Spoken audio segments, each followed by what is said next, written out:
हरे कृष्णा। हम श्रीमद् भगवद गीता के पंचम अध्याय कर्म योग कृष्ण भावना भावित कर्म इसके 12वें श्लोक को पढ़ रहे हैं। पहले हम इस श्लोक की कुछ आवृत्ति करेंगे। युक्तः कर्म फलं त्यक्त्वा युक्तः कर्म फलं त्यक्त्वा शान्तिम् आप्नोति नैष्ठिकीम्। शान्तिम् आप्नोति नैष्ठिकीम्। अयुक्तः कामकारेण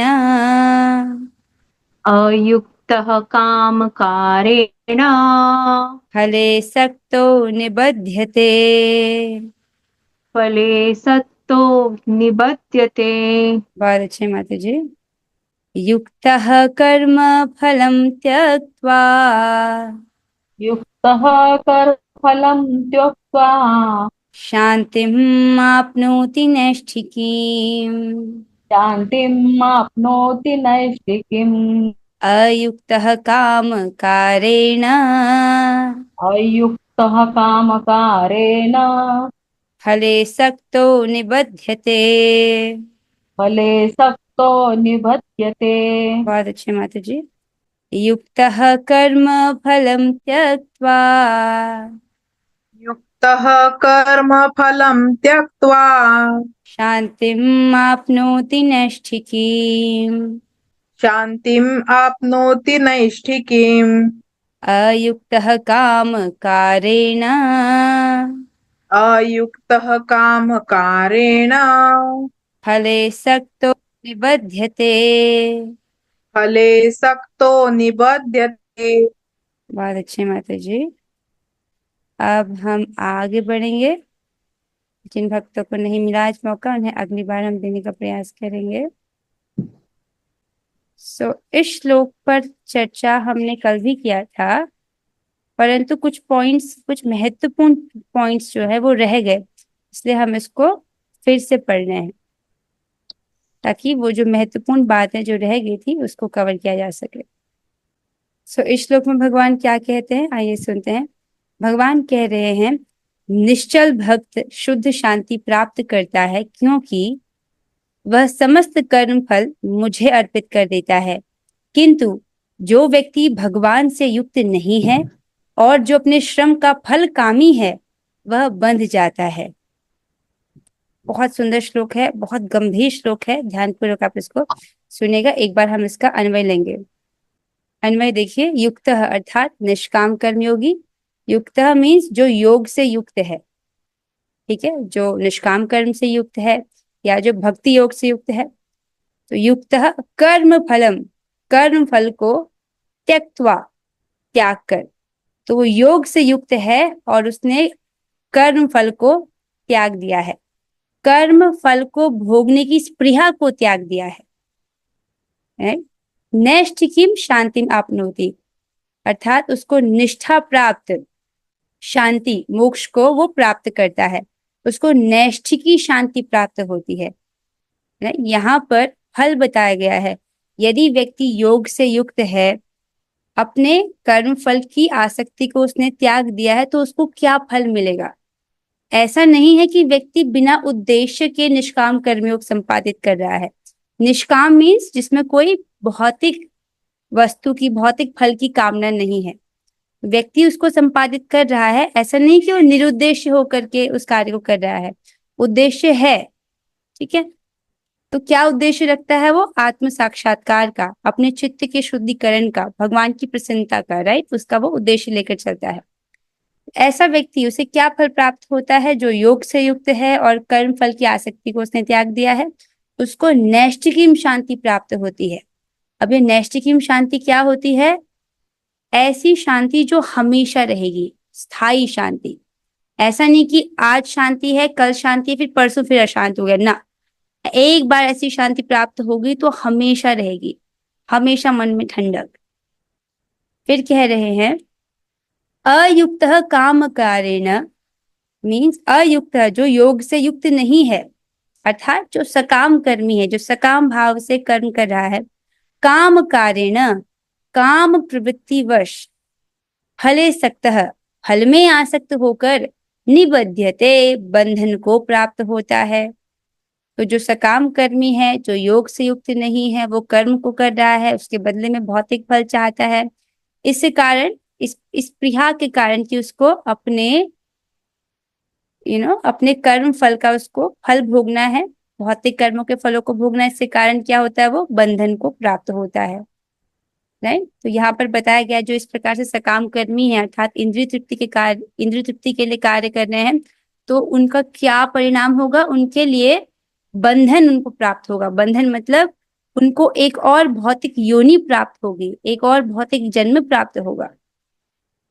ठीक है, श्लोक को वापस देखिए। निश्चल भक्त शुद्ध शांति प्राप्त करता है, स्थायी शांति को प्राप्त करता है।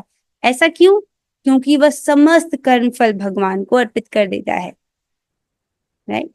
लेकिन किंतु जो व्यक्ति भगवान से युक्त नहीं है, जो योग से युक्त नहीं है, जो अपने श्रम का फल कामी है, वह बंध जाता है, उसको कर्म का पाश बांध देता है। ठीक है, सिंपल उदाहरण से देखिए कि भगवान ने जिस प्रकार 3:13 में कहा, भगवान के जो भक्त हैं वो यज्ञ में अर्पित उच्छिष्ट को ही खाते हैं।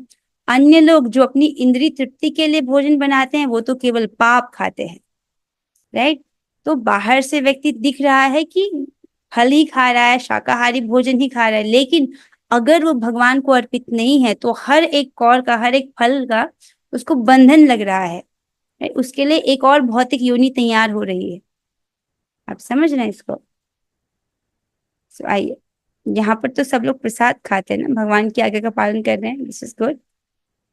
ओके, आइए अब हम तात्पर्य को पढ़ेंगे। बहुत सुंदर तात्पर्य, कुछ पॉइंट्स हमको कवर करने हैं, सो लेट्स हम पहले तात्पर्य को पढ़ेंगे। अनुवाद और तात्पर्य कृष्ण कृपा मूर्ति श्री श्रीमद AC भक्ति वेदांत स्वामी प्रभुपाद द्वारा। श्री प्रभुपाद जी तात्पर्य में कहते हैं, एक कृष्ण भावना भावित व्यक्ति तथा देहात्मक बुद्धि वाले व्यक्ति में यह अंतर है। तो दोनों में अंतर बता रहे हैं। ठीक है, कृष्ण भावना भावित व्यक्ति और देहात्मक बुद्धि में वाले व्यक्ति में क्या अंतर है? क्या अंतर है? पहला तो कृष्ण के प्रति आसक्त रहता है। जो कृष्ण भावना भावित व्यक्ति है वो कृष्ण में आसक्त है, जबकि दूसरा अपने कर्मों के प्रति आसक्त रहता है। कर्मों के प्रति आसक्त रहना अर्थात जो कर्म से उसको भौतिक फल प्राप्त होते हैं उनसे वो आसक्त है। ठीक है, राइट। जो कृष्ण के प्रति आसक्त रहकर उन्हीं के लिए कर्म करता है वह निश्चय ही मुक्त पुरुष है और उसे अपने कर्मफल की कोई चिंता नहीं होती।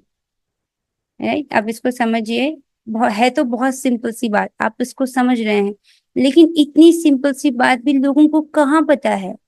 अज्ञान में पड़े हैं, इसी प्रकार से जीवन को जीते हैं और सारा मनुष्य जीवन व्यर्थ कर देते हैं। राइट। क्या बोला गया? कृष्ण भावना भावित व्यक्ति और एक देहात्मक बुद्धि वाला व्यक्ति अपनी पहचान देह से करता है, और जब व्यक्ति अपनी पहचान देह से करता है तभी तो उसे पाप होता है। राइट। वो अपनी इंद्रियों का प्रयोग करता है इंद्रिय भोग करने के लिए। राइट, जिसके कारण उसको इस जगत में और बंधन प्राप्त होते हैं। समझ रहे हैं? क्योंकि वो तीनों गुणों का संपर्क करता है अपने कर्मों के द्वारा। सतोगुण, रजोगुण, तमोगुण का संपर्क करेगा, तीनों गुणों को ही अर्जित करेगा, तो उसको एक और योनि उसी अनुसार प्राप्त होगी। राइट। लेकिन जो कृष्ण भावना भावित व्यक्ति है वो तीनों गुणों से ऊपर है, दिव्य चेतना में है, उसका हर कार्य कृष्ण के लिए हो रहा है, इसलिए हर कार्य दिव्य स्तर पर है, तो किसी भी कार्य से उसको बंधन नहीं लग रहा है। वो इसी शरीर में रहते हुए भी एक मुक्त पुरुष है। राइट, इसलिए उसको कर्म फल की कोई चिंता ही नहीं है, चाहे वो शुभ फल हो या अशुभ फल हो, उसको कोई चिंता नहीं है। भागवत में किसी कर्म के फल की चिंता का कारण परम सत्य के ज्ञान के बिना द्वैत भाव में रहकर कर्म करना बताया गया है।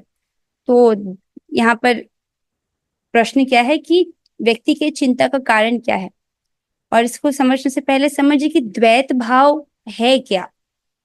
राइट, द्वैत भाव क्या है? जब व्यक्ति कृष्ण से अलग कुछ देखता है, आप समझ रहे, कृष्ण से अलग किसी वस्तु का अस्तित्व देखता है, तब उसको कहते हैं कि द्वैत है। समझ रहे इसको? जैसे कि जब हम भगवान से इतर कुछ देखते हैं, भगवान से अलग कौन देखेगा? जो कृष्ण से विमुख होगा। राइट, तो जब कृष्ण से विमुख होगा अर्थात उसकी इंद्रियां कैसी हैं, बहिर्मुख हैं, राइट। तो अगर इंद्रियां बहिर्मुख हैं तो सुख कहाँ ढूंढेगा, इस भौतिक जगत में सुख ढूंढेगा। और इस भौतिक जगत में जो सुख है वो कैसा है, क्षणिक, टेम्पररी, राइट।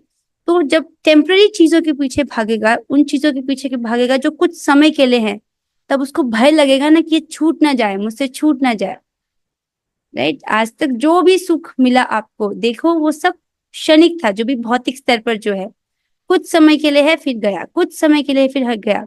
तो व्यक्ति उसको पकड़ के रखने का प्रयास करता है और वो छूट जाता है, फिर वो उसको उसका भय होता है, राइट। अपना शरीर ही देख लीजिए, हम इसको भी नहीं पकड़ सकते, ये भी छूट रहा है हर क्षण, राइट।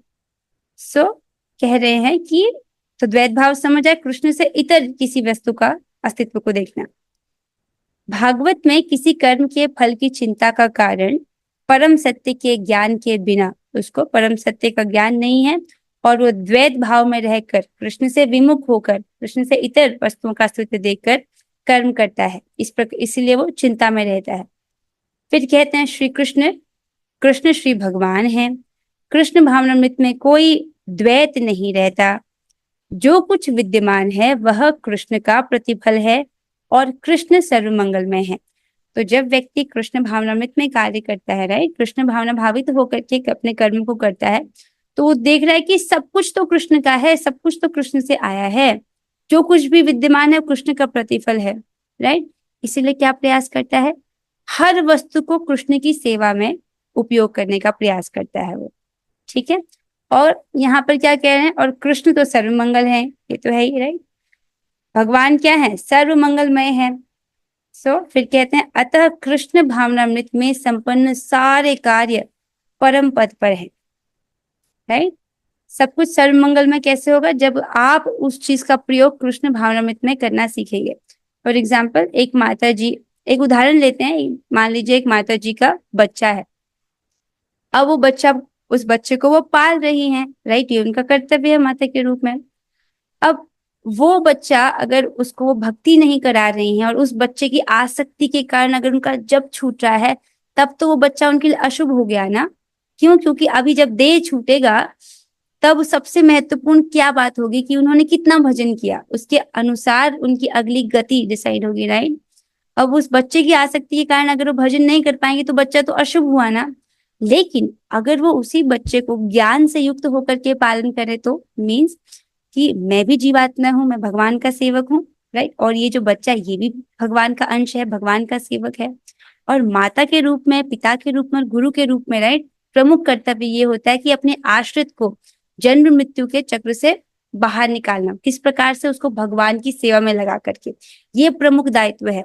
शास्त्र तो बहुत, शास्त्र कैसे कहता है, एकदम स्ट्रेट कहता है कि देखो बच्चों का पालन पोषण तो बंदरिया भी करती है, राइट, बंदरिया के भी बच्चे होते हैं। तो मनुष्य है, उसकी विशेष जिम्मेदारी है कि वो अपने बच्चे को भगवान की भक्ति में लगाए, उसको जन्म मृत्यु के चक्र से बाहर निकाले, राइट। तो जब व्यक्ति इस प्रकार से समझ रहा है और अपने बच्चे को भगवान का सेवक समझ करके उसका पालन कर रहा है, उसको भक्ति की तरह भक्ति में पोषित कर रहा है, तब क्या हो गया, अब वही बच्चे के प्रति आसक्ति, वही उसको भक्ति कराना, ये क्या हो गया, उसको भक्ति में सहायता करेगा। ये क्या हो गया, मंगल में हुआ कि नहीं हुआ। एक तो भक्त का पालन पोषण कर रही हैं, वैसी उनको सुकृति मिलेगी, और राइट भगवान भी उससे प्रसन्न होंगे क्योंकि वो वास्तव में वो जीवात्मा कौन है, भगवान का अंश है। तो कृष्ण सर्वमंगलमय है, अतः कृष्ण भावनामृत में संपन्न सारे कार्य परम पद पर हैं। जो भी कार्य हम कृष्ण से संबंधित करते हैं वो सब दिव्य स्तर पर होते हैं, वे दिव्य होते हैं और उनका कोई भौतिक प्रभाव नहीं पड़ता। यही समझने की जरूरत है और इसी में हमको प्रशिक्षित होना है। हर कार्य को हम भगवान के लिए करना सीखें, हर वस्तु को भगवान की सेवा में उपयोग करना सीखें। इस कारण कृष्ण भावनामृत में जीव शांति से पूरी रहता है। आप समझ रहे हैं इसको, क्योंकि वो हर कार्य को कृष्ण के लिए कर रहा है। उस कार्य के बदले में भौतिक जो भी फल मिलता है, शुभ अशुभ, उसकी चिंता नहीं है, कृष्ण के लिए कर रहा है तो कोई रिएक्शन भी नहीं लग रहा है, वो सब दिव्य स्तर पर है। तो हर कार्य कैसा है, मंगलमय है, राइट। जो भी आप भगवान के लिए कर रहे हो वो आपको मंगल, आपके जीवन में वो मंगल ही मंगल करने वाला है। सो इसीलिए वो शांति से पूरित रहता है। देखिए जितनी भी भक्ति आपने की है उससे आपको कैसा महसूस होता है, राइट? हृदय में शांति का अनुभव होता है। आज आपने अगर पूरा दिन भर भगवान की भक्ति की है तो आपको कैसा लग रहा है, राइट? बहुत अच्छा लग रहा है। लेकिन जिस दिन हमारा ढंग से भजन नहीं होता उस दिन कैसा लगता है? तो समझ रहे हैं, इस कारण से कृष्ण भावनामृत में जीव शांति से पूरित रहता है। इस जीवन में भक्ति करते हुए भी सुखी है और आगे तो सुख ही सुख है, शाश्वत जीवन का उसको लाभ मिलता है। किंतु जो इंद्रिय तृप्ति के लिए लोभ में फंसा रहता है, राइट, जो इस प्रकार से दिव्य स्तर पर कार्य नहीं कर रहा है, वो भौतिक स्तर पर कार्य कर रहा है। किसके लिए कार्य कर रहा है? अपनी इंद्रियों के लिए, राइट। ये क्या विडंबना, व्यक्ति सोचता है कि मैं स्वतंत्र हूं, परंतु वो अपनी इंद्रियों का दास है। जैसे इंद्रियां भगा रही है वो वैसे भाग रहा है। तो इस प्रकार से जो इंद्रिय तृप्ति के लोभ में फंसा है, राइट, उसे शांति नहीं मिल सकती। आप इसको देखिए, श्लोक को कनेक्ट कीजिए 3:13 से, राइट। भगवान क्या कहते हैं? जो व्यक्ति अपने इंद्रियों को तुष्ट करने के लिए भोजन बनाता है वो तो केवल पाप ही खाता है। ऐसे व्यक्ति को भगवान कहते हैं कि ये तो चोर है, और जो व्यक्ति चोर है वो किस प्रकार से उसको शांति मिल सकती है? आप समझ रहे हैं? तो भगवान ने इसको अध्याय 3 में ही स्पष्ट कर दिया। तो जो व्यक्ति इस प्रकार से भगवान के संसाधनों का उपयोग तो कर रहा है लेकिन भगवान को भोग नहीं लगा रहा है, उसको भगवान चोर कहते हैं। पर ऐसे व्यक्ति को कभी शांति नहीं मिल सकती है, राइट। और देखिए इस जगत में अगर धन इकट्ठा करने से लोग संतुष्ट हो रहे होते तो ये जो करोड़पति थे ये लोग, इन लोगों को तो शांति से बैठना चाहिए था ना। फिर ये और कमाना क्यों चाहते हैं, और इन्वेस्ट कर रहे हैं, और बड़े से बड़ा बिजनेस और फैलाना चाहते हैं अपना बिजनेस, क्यों? उनको लग रहा है कि वो बहुत सारा भोग कर सकते हैं। लेकिन राइट, ये एक प्रकार से रजोगुण उनसे करा रहा है। रजोगुण में व्यक्ति ऐसा ही हो जाता है, लोभ में फंस जाता है, और चाहिए और चाहिए और चाहिए, और सामने आ रही मृत्यु को नहीं देख पाता, राइट। अब जितना भी व्यक्ति के पास धन हो, कमाए, भोग तो उतना ही कर पाएगा ना जितने तक उसकी आयु है। एक सीमा के बाद तो वो सब कुछ गया ना, जैसे देह छोड़ा वैसे सब कुछ छूट ही जाएगा। लेकिन ये चीज वो लोग नहीं देख पाते। क्यों? क्योंकि वो लोभ में फंसे हैं। रजोगुण के कारण वो देख ही नहीं पा रहे। रजोगुण में व्यक्ति, राइट, एक दर्पण जो है धूल से ढका है, बिल्कुल आत्मा वाला कार्य नहीं कर पाता।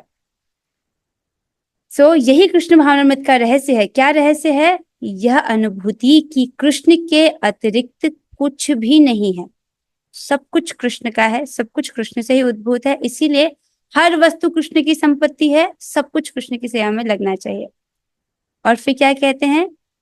अनुभूति की कृष्ण के अतिरिक्त कुछ भी नहीं है, शांति तथा अभय का पद है। अब इस बात को समझिए, आपकी व्यक्ति को अभय, बेसिकली व्यक्ति भय से ग्रस्त क्यों रहता है, राइट? वो कृष्ण से इतर वस्तुओं को देखता है, कृष्ण से विमुख है तभी। अब वो जो भी कार्य करेगा, राइट, भौतिक तीनों लेवल पर, अगर वो भगवान के लिए नहीं कर रहा तो अपनी इंद्रियों के लिए कर रहा है, और इस प्रकार से वो पाप कार्य में प्रवृत्त हो रहा है। क्यों क्यों पाप कार्य में प्रवृत्त हो रहा है? भगवान तो पहले ही बोल चुके हैं ना, जो अपनी इंद्रियों को तुष्ट करना चाहते हैं, राइट, वो तो पाप ही खाते हैं, बोल दिया ना भगवान ने पहले ही। और जब हृदय में पाप है तो व्यक्ति को कभी शांति नहीं मिलती है, राइट। और जब पाप इकट्ठा होता रहता है तो कभी उसको अभय नहीं प्राप्त होता है। व्यक्ति इस जगत में कितना भी धन जोड़ ले, लेकिन देखो वो कभी भी निर्भय नहीं होता, उसको तब भी भय बना ही रहता है, राइट। लेकिन जिस व्यक्ति ने भगवान की शरण ग्रहण कर ली है, भगवान तो सीधे कहते हैं, देखो भगवान क्या कहते हैं? सर्वधर्मान परित्यज्य मामेकं शरणं व्रज अहम त्वां सर्व पापेभ्यो मोक्षयिष्यामि मा शुचः। तुम सभी धर्मों को त्याग कर एकमात्र मेरी शरण में आओ, मैं तुम्हें तुम्हारे सारे पापों से मुक्त कर दूंगा, डरो मत। तो भगवान ने इस प्रकार से अभय दिया कि नहीं, राइट? तुम मेरी शरण में आ जाओ, मैं तुम्हें तुम्हारे सारे पापों से मुक्त कर दूंगा, तुम डरो मत। सीधे भगवान ने अभय प्रदान किया। तो जो व्यक्ति इस प्रकार से भगवान की शरण में है, भगवान की प्रसन्नता हेतु कार्य कर रहा है, राइट, अपनी हर वस्तु को भगवान की सेवा में लगा रहा है, उसको किस बात का भय? उसके किसी भी कार्य का उसको भौतिक रिएक्शन नहीं लग रहा। और जो भी वो कृष्ण के लिए कर रहा है वो हर प्रयास दिव्य स्तर पर है, जो उसके लिए, राइट, भगवत धाम का पथ प्रदर्शित कर रहा है, उसको किस बात का भय? भक्तों को तो मृत्यु का भी भय नहीं होता। क्यों? कि भगवान क्या कहते हैं, जिस व्यक्ति ने जीवन भर भगवान की भक्ति की है, जिस भी स्वरूप में उसने भगवान की भक्ति की है, ऐसा बताया गया है कि मृत्यु के समय भगवान उसी स्वरूप में उसको दर्शन देते हैं, उसके उसके सामने प्रकट होते हैं। आप समझ रहे हो? तो भक्त को मृत्यु का भी भय नहीं होता है। भय किस बात का होता है उसको, कि कहीं मेरा भजन ना छूट जाए, राइट। सो क्योंकि हम भगवान की शरण में हैं, तो भगवान तो अपने भक्तों को अभय प्रदान करते हैं। तो अभय चाहिए तो भगवान के चरण कमलों की शरण ग्रहण करनी चाहिए। और शरणागति का अर्थ क्या है? सिर्फ बोलने से नहीं होगा कि मैंने शरण ग्रहण की। शरणागति मीन्स जो भक्ति के अनुकूल है उसको स्वीकार करना, और जो भक्ति के प्रतिकूल है उसको त्यागना। तो देखो, जो जो आपको भक्ति में सहायक है उसको अपनाना। जैसे सतोगुण का अनुशीलन, ये भक्ति में सहायक है, इसको अपनाना, ठीक है। और जो जो भी भक्ति के प्रतिकूल है उस चीज का त्याग कर देना, चाहे वो कोई व्यक्ति विशेष हो या कुछ भी हो, उसका त्याग कर देना। ये है शरणागति। मतलब मोटा मोटी सिंपल भाषा में आप इसको इस प्रकार से समझ सकते हो, राइट। आई होप आपको ये समझ आया होगा। कुछ पॉइंट्स हैं, देख लेते, कुछ छूटा तो नहीं। तो नेक्स्ट की शांति आपको समझ आई? ऐसी शांति जो हमेशा रहेगी, कोई चिंता नहीं, कोई टेंशन नहीं, हमेशा के लिए व्यक्ति को एक स्थायी शांति प्राप्त होगी, राइट। नेक्स्ट निष्ठा मतलब विक्षेप का अभाव, जिसमें कोई भी विक्षेप ना हो, हमेशा इस प्रकार की शांति। और हाँ, एक चीज हमने छोड़ दिया, वो है आसक्ति रहित होकर कर्म करना क्या होता है। आप समझ रहे हैं इसको? आसक्ति रहित होकर कर्म करना, भगवान ने कहा ऐसा जो व्यक्ति है वो आसक्ति रहित होकर कर्म करता है और कर्म फलों को भगवान को समर्पित करता है। तो इसमें एक उदाहरण है, एक बहुत अच्छा उदाहरण है, इसको समझिए। कैशियर, बैंक में जो व्यक्ति बैंक की तरफ से पैसे गिनता है, बहुत सारा पैसा गिनता है, बहुत सारा पैसा लेता है, वो बहुत सारा पैसा देता है वो, लेकिन वो ये नहीं समझता कि ये पैसा मेरा है, तो इसको बोलेंगे आसक्ति रहित होकर चेक करना। समझ रहे हैं आप इसको? तो क्या ये व्यक्ति अपने जो कर्तव्य को कर रहा है उसमें आसक्त है, उस पैसे में आसक्त है जो उसको मिल रहा है? बहुत सारा पैसा जो बैंक में जमा हो रहा है या बहुत सारा पैसा जो बैंक अपनी तरफ से दे रहा है, आसक्त नहीं है, राइट। लेकिन क्या वो अपने कर्तव्य को, रिस्पॉन्सिबिलिटी को कर रहा है कि नहीं ठीक से? ऑब्वियसली अगर थोड़ा सा भी गड़बड़ करेगा, राइट, तो उसको, राइट, उसका तो गड़बड़ होगी कि नहीं होगी। तो जो भी उसका काम है उसको पूरी रिस्पॉन्सिबिलिटी, पूरी जिम्मेदारी के साथ कर रहा है, लेकिन आसक्त नहीं है।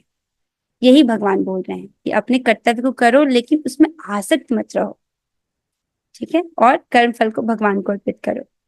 सो फिर बताएंगे, एक और चीज है, द्वैत भाव आप समझ गए हैं। हाँ, एक और चीज हमने मिस कर दी है, ये है कि जो कृष्ण भावना भावित व्यक्ति है वो कृष्ण में आसक्त रहता है, राइट। और जो देहात्मक बुद्धि वाला व्यक्ति है वो अपनी देह और अपनी इंद्रियों में आसक्त रहता है, अपने कर्मों में आसक्त रहता है, राइट। वो कर्म करता है ताकि वो अपने इंद्रियों को तुष्ट कर सके, ठीक है। सो अब देख रहे हैं, व्यक्ति आसक्त रहता है क्योंकि जीवात्मा का ये स्वरूपगत लक्षण है प्रेम करना, सेवा करना, राइट। तो आसक्ति जो है उससे जीव से हटाई नहीं जा सकती है। या तो वो इस भौतिक जगत में किसी चीज से आसक्त रहेगा या वो भगवान से आसक्त रहेगा, हम इसको हटा नहीं सकते, उसका स्वरूपगत लक्षण है। आप समझ रहे हैं? इसीलिए, राइट, आप समझ रहे हैं इसको, ये जीव का स्वरूपगत लक्षण है प्रेम करना, सेवा करना, और जिससे सेवा करता है उससे वो आसक्त हो जाता है। तो जब तक वो देहात्मक बुद्धि में है तब तक वो अपने शरीर या अपने शरीर से संबंधित लोगों की सेवा करता है और उनसे आसक्त रहता है। आप समझ रहे हैं? और इस प्रकार से देहात्मक बुद्धि में रहने के कारण जो देह से जो जुड़े संबंधित आसक्ति के कारण भी लोग जो है भजन नहीं कर पाते हैं। थर्ड क्वेश्चन भी समझाना प्लीज। ओके माता जी, वही बोलेंगे। आपको आसक्ति वाला समझ आया? तो आसक्ति कहाँ होनी चाहिए? भगवान में होनी चाहिए, राइट। सो तो जो ऐसा कृष्ण भावना भावित व्यक्ति वो कृष्ण में आसक्त रहता है। सो तीसरा प्रश्न है कि कैसे पता लगाए कि मन कहाँ आ सकता है। हाँ, वही तो प्रश्न हम डिस्कस कर रहे हैं, कैसे पता लगाए कि मन कहाँ आ सकता है। देखिए, आपका मन स्वाभाविक रूप से कहाँ जाता है। आप बैठे हैं, अपना काम कर रहे हैं, आपका मन स्वाभाविक रूप से किस ओर जा रहा है, उधर आपका मन आ सकता है, राइट। जहां भी मन जा रहा है इसका मतलब मन को वहां सुख मिल रहा है। आप कृष्ण का चिंतन कर रहे हैं, आप राधा रमन जी के रूप का चिंतन कर रहे हैं, क्लास में कौन सा श्लोक सुना था वो चिंतन कर रहे हैं, या आज आज शाम को कौन सी क्लास होगी, कौन सा श्लोक पढ़ेंगे उसके बारे में सोच रहे हैं, तो अब देखो आपका मन कहाँ जा रहा है। जब आप स्वाभाविक रूप से वहां आपका मन आ सकता है। ठीक है, इस प्रकार से हम पता लगा सकते हैं कि मन कहाँ आ सकता है हमारा। सो द्वैत भाव आप समझ गए हैं, राइट। कृष्ण से अलग वस्तुओं को समझना, राइट। ऐसा कौन समझता है जो कृष्ण से विमुख है, उसकी इंद्रियां बहिर्मुख हैं, वो सुख बाहर ढूंढ रहा है भौतिक जगत में, क्षणिक सुख को ढूंढ रहा है, राइट। इस जगत में तो सुख क्षणिक ही है, इसलिए वो हमेशा भय में बना रहता है। सो और जो इंद्रिय तृप्ति करता है व्यक्ति, उसको दुख की योनि प्राप्त होती है, अर्थात एक और भौतिक जन्म। सो दिस इज, और ये अब समझ रहे हैं कि जो मानव सभ्यता है उसमें आत्मा का लाभ कैसे हो ये बताया जाता है। लेकिन जो पार्श्विक सभ्यता है, पार्श्विक सभ्यता क्यों बताई जा रही है? क्योंकि जो व्यक्ति इंद्रिय भोग कर रहा है, जानवर भी तो वही कर रहे हैं। जानवर और मनुष्य में अंतर क्या है? यही तो अंतर है, राइट, कि मनुष्य भगवान को समझ सकता है, राइट, धर्म कर सकता है, लेकिन पशु नहीं कर सकता। आहार, निद्रा, भय, मैथुन ये तो जानवर भी कर रहे हैं, ये एक पार्श्विक सभ्यता है। इसमें केवल शरीर का लाभ देखा जाता है, लेकिन मानव सभ्यता मीन्स आत्मा का लाभ, आत्मा वाले कार्य को करना। ठीक है। सो आसक्ति से बाहर कैसे निकले? देखिए माता जी, कैसे का उत्तर हमेशा होगा कि जब बहुत अच्छे से करें। आप समझ रहे इसको? जब बहुत अच्छे से करें।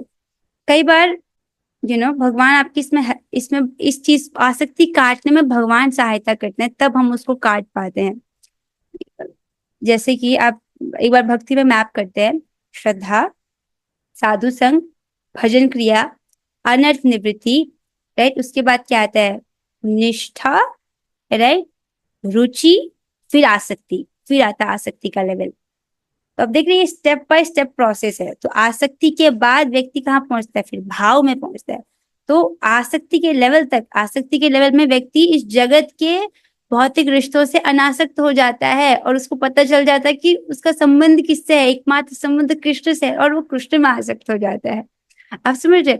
जैसे इस वक्त कोई, जैसे जैसे कोई किसी का बच्चा है यहाँ पर, कोई अपने बच्चे से, जैसे माता अपने बच्चे से बहुत प्यार करती ना, स्वाभाविक रूप से आसक्ति रहती है, क्योंकि वो समझ रही कि ये बच्चा मेरा बच्चा है, राइट। लेकिन आसक्ति के स्तर पर ये भौतिक संबंधों से का जो ये सब झूठे संबंध पता चल जाते हैं। बेसिकली एक जीवात्मा को समझ आ जाता है कि उसका एकमात्र रिश्ता कृष्ण से है, तो वो कृष्ण में आसक्त हो जाता है, उनको अपना मानता है, और फिर प्रेम से उनकी सेवा करता है। सब समझ रहे हैं इसको? अब ऐसे करके स्टेप बाय स्टेप भक्ति करते रहिए। जब बहुत अच्छे से कीजिए, जब बहुत अच्छे से करना, बहुत गंभीर, इट्स लाइक द, इसी चीज से सबसे तेजी से आपकी ग्रोथ होती है। जितना जितना तेजी से चित्त का शुद्धिकरण होगा, उतना उतना हम वस्तुओं को, चीजों को यथावत रूप में देख पाएंगे। आप अपने आप को यथावत रूप में देख पाएंगे कि हम हैं कौन, हमारा कर्तव्य क्या, हमारा संबंध किससे है, राइट। इट्स ऑल अबाउट कि चित्त कितना तेजी से पवित्र हो रहा है। आई होप आपको बात समझ आ रही होगी। और लास्ट पॉइंट है कि भौतिक सुख एक क्षणिक सुख होता है। कोई भी भौतिक सुख कुछ समय के लिए होता है, और उस कुछ थोड़े से सुख को प्राप्त करने के लिए जीवात्मा मनुष्य बहुत मेहनत करता है, राइट। फिर थोड़ा सा सुख मिलता है, उसके बाद फिर वापस से शुदा उसी प्रकार, फिर बहुत सारी मेहनत करता है, फिर थोड़ा सा सुख मिलता है, फिर उसके बाद वापस से शुदा उसी प्रकार। लेकिन जितनी बार वो इन भौतिक सुख का उपभोग करता है, तो वो संस्कार चित्त पर छोड़ते हैं, तो वो संस्कार और प्रबल हो जाता है। अब भगवान ने पहले ही बोल दिया है कि ये इस प्रकार से जो ये जो चीजें कभी शांत नहीं होती है, भौतिक वस्तु को प्राप्त करने की जो इच्छा है, इस प्रकार की जो वासना है, वो कभी शांत नहीं होती है, हमेशा बढ़ता रहता है। बोला ना, रजोगुण जो है कभी भी दुष्पुरेण, ऐसा शत्रु है जो कभी भी संतुष्ट नहीं होता है, राइट। सो फिर जो भक्त है देख पाता है कि ये जो चीजें हैं ये मेरे भजन के विपरीत है, मेरे भजन के लिए जहर जैसा है, डिस्ट्रैक्शन है, इसलिए उसको वो त्याग देता है। ठीक है। अच्छा, आपको आई होप आपको समझ आएगा। कुछ प्रश्न है, इसको डिस्कस कर लेते हैं। So let me give you access to your mind. So पहला प्रश्न है, किस व्यक्ति को नैष्ठिकी शांति प्राप्त होती है? वाह, दैट्स अ गुड क्वेश्चन। प्रयास करेंगे कोई? किस व्यक्ति को नैष्ठिकी शांति प्राप्त होती है? अनीता माता जी, आप बताइए। हरे कृष्णा माता जी। हरे कृष्ण। व्यक्ति योग से युक्त होकर, भक्ति योग से युक्त होकर निष्काम कर्म करते हैं और कर्म फलों का कर्म का त्याग करते हैं, कोई आसक्ति नहीं होती उनको, तो ऐसे व्यक्ति को शांति, नैष्ठिकी शांति मिलती है। जो व्यक्ति योग से युक्त होता है, मीन्स जो भक्ति योग से युक्त होता है, ठीक है, इतना इनफ है। अब भक्ति योग से युक्त होकर निष्काम कर्म करते हैं, दैट्स टू थिंग्स। जो व्यक्ति योग से युक्त है, कोई हो सकता है कोई निष्काम कर्म के योग पर हो या कोई भक्ति योग के पथ पर हो, लेकिन ये आप समझो निष्काम कर्म योग भी बिगिनर लेवल भक्ति है। जो व्यक्ति योग से युक्त है, भक्ति योग से युक्त है और अपने कर्म फलों को भगवान को अर्पित कर रहा है, अनासक्त होकर के कार्य को कर रहा है, उस व्यक्ति को नैष्ठिक की शांति प्राप्त होती है। That's नाइस आंसर माता जी। ओके, अगले प्रश्न की ओर बढ़ते हैं। आसक्ति रहित होकर कर्म करने का क्या अर्थ है? इसको उदाहरण से समझाना, उदाहरण देकर स्पष्ट कीजिए। एक उदाहरण दिया गया था क्लास में कि आसक्ति रहित होकर कर्म करना क्या होता है। अरे वाह, अर्चना माता जी सबसे फास्ट, बताइए माता जी। हरे कृष्ण माता जी। हरे कृष्णा। कार्य माता जी, जैसे जो अपने कर्म फल भगवान को समर्पित करता है, तो जैसे उदाहरण के लिए जैसे बैंक में कोई मैनेजर काम करता है माता जी, वो अपना कार्य पूरा निष्ठा के साथ करता है, लेकिन वहाँ बैंक में जो पैसे होते हैं उनके प्रति आसक्त नहीं रहता। वो अपना काम समझकर इसको करता है और उसमें किसी तरह से आसक्त नहीं रहता। यस माता जी, आपने सही उत्तर दिया। बैंक में जो कैशियर है, बहुत सुंदर उत्तर दिया। वो अपना कार्य निष्ठा से करता है, जिम्मेदारी से करता है, फिर भी उन पैसों से आसक्त नहीं होता। बहुत सुंदर, बहुत वेरी नाइस डिस्कशन। एक छोटी सी बात रह गई है। देखिए, अर्जुन जी भी जो थे वो भी द्वैत में फंस गए थे। द्वैत कैसा कि क्या मुझे युद्ध करना चाहिए या मुझे युद्ध नहीं करना चाहिए, क्या मेरे लिए युद्ध करना श्रेष्ठ है या युद्ध ना करना श्रेष्ठ है। राइट, द्वैत में फंसा है कि नहीं व्यक्ति फंसा है भगवद गीता सुनने से पहले। राइट, लेकिन जब उन्होंने भगवद गीता सुनी उसके बाद वो द्वैत से किस प्रकार मुक्त हुए। उन्होंने उनको ये समझ आया कि क्योंकि भगवान की इच्छा है कि मैं युद्ध करूं, इसलिए मैं युद्ध करूंगा। राइट, पहले वो धर्म का निर्णय कर रहे थे किस धरातल पर आकर के कि कौन से डिसीजन से मुझे अधिक सुख मिलेगा। धर्म का डिसीजन हम इंद्रिय तृप्ति के धरातल पर नहीं कर रहे थे। युद्ध करना, युद्ध ना करना, कौन से वाले डिसीजन में मुझे अधिक सुख मिलेगा, आप समझे, कौन सा मेरे लिए श्रेष्ठ होगा। लेकिन फिर उन्होंने क्या किया कि भगवान क्या चाहते हैं, क्योंकि मेरा स्वरूप क्या है कि मैं उनका सेवक हूँ, मेरा एकमात्र कर्तव्य भगवान को प्रसन्न संतुष्ट करना, उनकी क्या इच्छा है। तो फिर भगवान चाहते थे कि वो युद्ध करे, इसलिए उन्होंने युद्ध किया। इस प्रकार से उस द्वैत से बाहर आए। ठीक है, सो आई होप आपको आज का श्लोक समझ आया। बहुत सुंदर श्लोक है, गंभीर श्लोक है, और हम जैसे कलयुग के जीवों को तो बार बार ये सब बातें सुननी चाहिए। राइट, क्योंकि हमको अनेक जन्मों का अभ्यास है इस द्वैत में फंसे रहने का। एटलीस्ट इस जन्म में हम सही डिसीजन लेना चाहते हैं, सही इस बार हम घर पहुंचना चाहते हैं। आइए अब हम बाहर कृष्ण भाव मंत्र करेंगे। हरे कृष्णा कृष्ण कृष्णा हरे हरे, हरे राम राम राम हरे हरे, हरे कृष्णा कृष्ण कृष्णा हरे हरे, हरे राम राम राम हरे हरे, हरे कृष्णा कृष्ण कृष्णा हरे हरे, हरे राम राम राम हरे हरे। श्रीमद् भगवद गीता की जय, श्री प्रभुपाद की जय। और श्री गुरु हरे कृष्णा।